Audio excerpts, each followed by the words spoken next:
Broke-Ass Sexual Chocolate Podcast.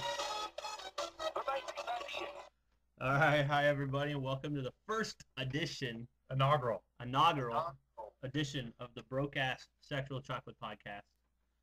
I'm your host, Mark. Along with me is Chris and Matt, and we're going to be hosting this today, and let's start us off. We're going to be talking about our favorite sport, football. Actually, that's debatable whether it's our favorite Wrong. sport. Mine's lacrosse. Duke lacrosse. Ignorant. All right, let's start with... I'm a big fan of badminton. A little bit. I'm from Cincinnati. The other two are fans of Cleveland, so we're going to start with the AFC North. What? Let's talk about the AFC North. Right now, we got the Baltimore Ravens are 4-1. They're in first. The Steelers and Bengals are right behind at 4-2. How are the Browns doing? Oh, I'm not supposed to curse. Sorry. We'll beep that out later. Don't worry. Browns are not doing so well. Browns are 2-4, 2-3, 2-4. They are 2 and 3. The Browns are indeed 2-3. See, real fans like us don't even know because we don't watch any of their games because they're just so bad. And my one question is, how many wins do the two teams that the Browns have beaten have combined? What, between the Colts and the Dolphins? They have 0 combined. 0 wins. It's actually funny because the Colts? Oh no, it's the Jags. Well, Jags you guys beat the Bengals beat the Jags, and the Jags have 4 touchdowns total. We beat the Bills, and the Bills beat the Patriots, and the Bills are looking pretty good. The Dolphins have Reggie Bush, so I want to hear about them not being good, all right? That man can sell a pizza. Hey, if Brandon Marshall was off his meds... He was. Oh, clearly. Was he? Did you see him against the Jets? He dropped like 3 touchdowns. Darrelle Revis people. Okay. He's playing on defense. Did you guys watch that? Did you guys watch that game? I did. Tell me that Darrelle Revis didn't commit a pass interference penalty on his 100-yard interception return. He commits a pass interference penalty on every play. Yes. Thank you. Darrelle Revis does what Darrelle Revis wants to do. Hey, it's all about that Joe Hayden archipelago. An island. That's another F-bomb we're going to have to bleep out. Sorry, everybody. All right, so what about... Sometimes I can't watch my mouth. Speaking of Joe Hayden getting back to the AFC North, how's his injury looking? Is he going to be back anytime soon? Well, the thing about Joe Hayden is this man has a tattoo of Mickey Mouse holding a basketball on his bicep. You telling me somebody with that badass of a tattoo is going to be held back? Absolutely not.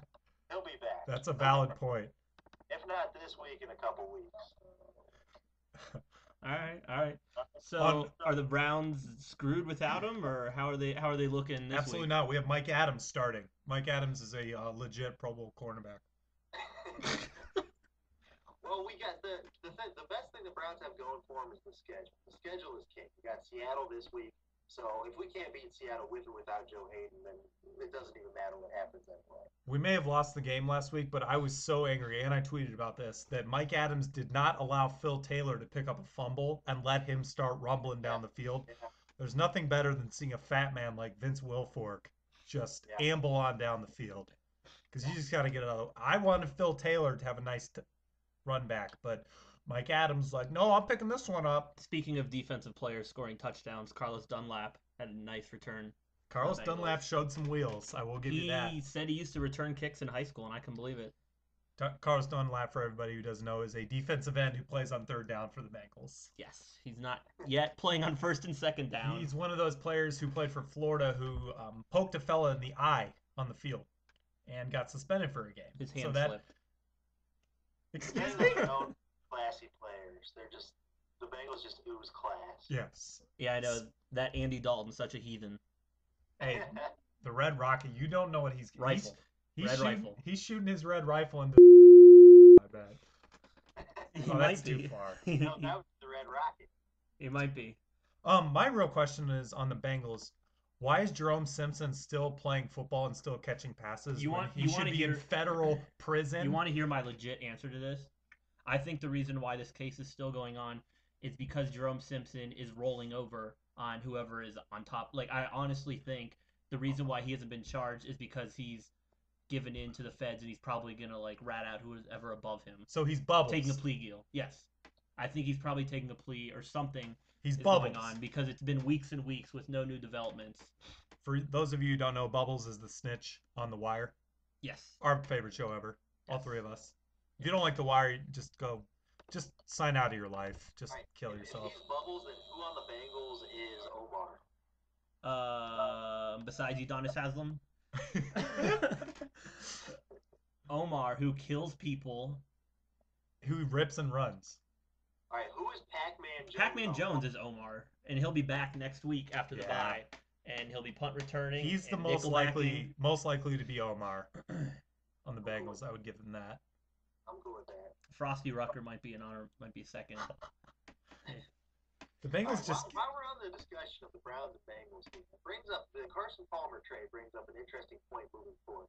Now the Bengals have 2 first-round picks in next year's draft, possibly 3 with the Raiders giving up 2 first-round picks for the Carson Palmer. They gave up a first and a second, which gets upgraded to a first in 2013 if they win a playoff game. So the Raiders have to win a playoff game. So the Browns have 2 first-round picks next year. No matter what happens. Hopefully the Falcons keep sucking in. It's 2 top 15 picks. But my question is, could we finally, after all these years, see the balance of power in the AFC North switch from the Ravens and the Steelers to the Browns and the Bengals? Because you got to figure both of these teams are finally going to start getting these picks right eventually.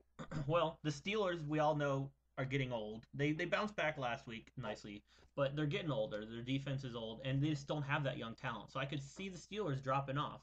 The Ravens, I still think Flacco's young, Ray Rice is young. Their defense still has some. I know Ray Lewis and Ed Reed are young, but they still have guys like Haloti Ngata who are still nice and young. So I still think the Ravens are going to be there for a couple of years. Speaking of the Ravens, they do employ a fellow who actually murdered somebody. I'll just put that in there. Speaking of The Wire, my analogy is that Ray Lewis is kind of like Avon Barksdale. He didn't actually pull the trigger and murder anyone. He just ordered the hit, and then had his guys.